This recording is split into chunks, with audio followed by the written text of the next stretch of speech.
बोलिए बाबा अमरनाथ बर्फानी जी महाराज की जय।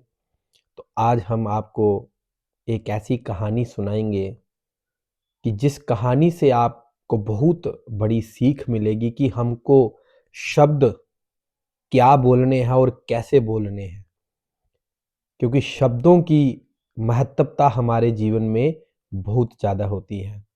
तो एक बार की बात है, एक राजा थे जो कि हमेशा इस बात को लेके बड़े जिज्ञासु रहते थे कि उनको जो भी स्वप्न आता था, वो स्वप्न को जानने के लिए बड़े इच्छुक होते थे, जिज्ञासु होते थे और खुश होते थे कि जो भी उनको स्वप्न आता था, वो अपने राज्य में फिर स्वप्न विशेषज्ञ, जो बड़े-बड़े महाराज, विद्वान, उनको बुलाकर वह पूछते थे कि आज मुझे ये स्वप्न आया है, इसका क्या अर्थ है, या क्या फल है। तो वह उनके मन में बहुत जिज्ञासा रहती थी। तो एक रात राजा को ऐसा स्वप्न आया कि वह सुबह उठकर अपने मंत्रियों को और विद्वानों को, जिनसे वो पूछते थे, उनको बुलाया और उनको बताया कि आज जो मुझे स्वप्न आया है, वो एक ऐसा स्वप्न आया है कि मेरे सारे जो दांत हैं वो गिर गए हैं, सिर्फ एक दांत, जो सामने वाला दांत है, वो बचा है। तो इसका क्या अर्थ है, इसका क्या मतलब है।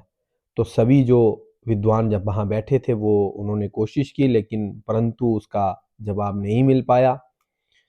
तो फिर एक मंत्री ने कहा कि हमारे दूसरे राज्य में एक बहुत स्वप्न विशेषज्ञ है, जो इतने विद्वान हैं कि कोई भी स्वप्न हो तो उसका वो निर्णय बता देते हैं, या उसका फल बता देते हैं कि ये स्वप्न का क्या अर्थ है, क्या फल है। तो राजा ने कहा उसको बुलाएं।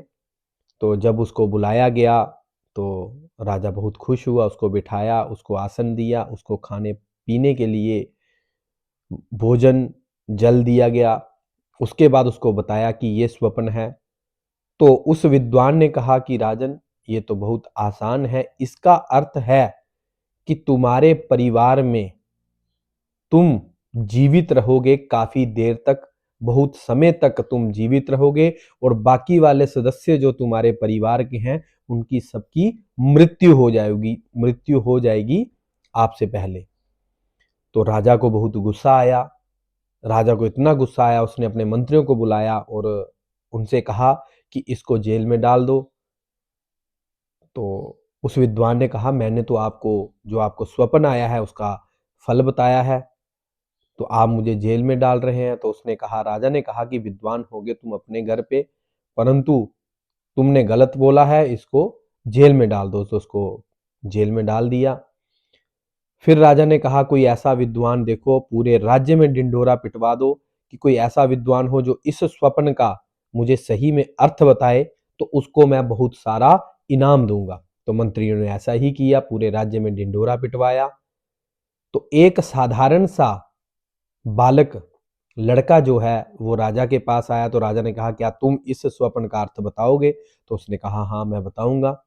तो राजा ने कहा, बताओ। तो उस बालक ने कहा कि हे राजन, ये स्वप्न सुन के मैं इतना खुश हूं कि मेरी खुशी का कोई ठिकाना ही नहीं है। कितना बढ़िया आपको स्वप्न आया है। तो राजा ने कहा कि ऐसा क्या है मेरे स्वप्न में।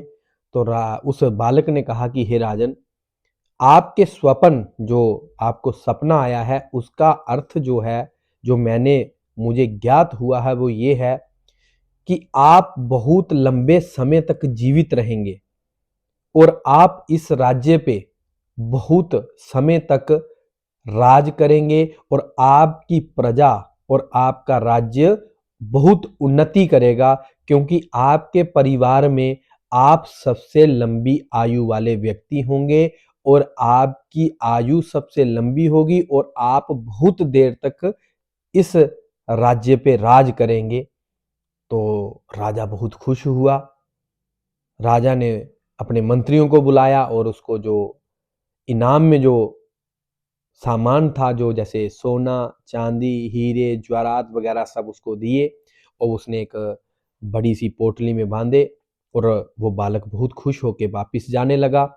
और जैसे वो महल के बाहर निकला, तो उस जेल में वो विद्वान व्यक्ति था, जब उसके पास से गुजरा तो उस व्यक्ति ने पूछा कि तूने ऐसा कौन सा जवाब दे दिया कि तुझे राजा ने इनाम दे दिया और मुझे जेल में डाल दिया। तो उस बालक ने कहा कि मैंने वही जवाब दिया जो तुमने दिया था।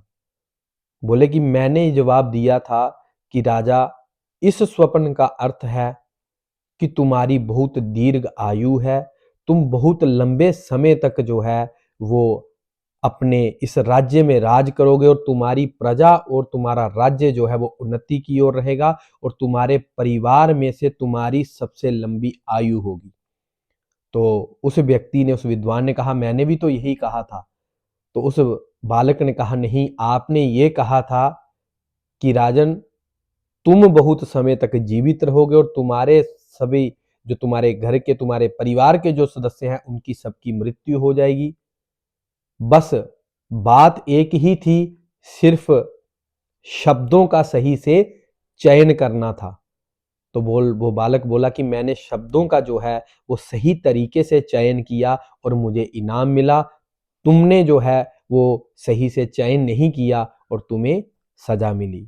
तो इसलिए इस कहानी से ये सीखें कि हमको शब्दों का चयन कैसे करना है।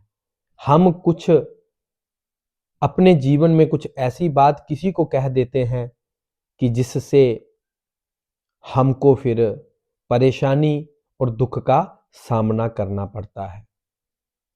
क्योंकि बचपन में हमको ये सिखाया जाता है कि कैसे बोलना है, परंतु ये नहीं सिखाया जाता कि क्या बोलना है।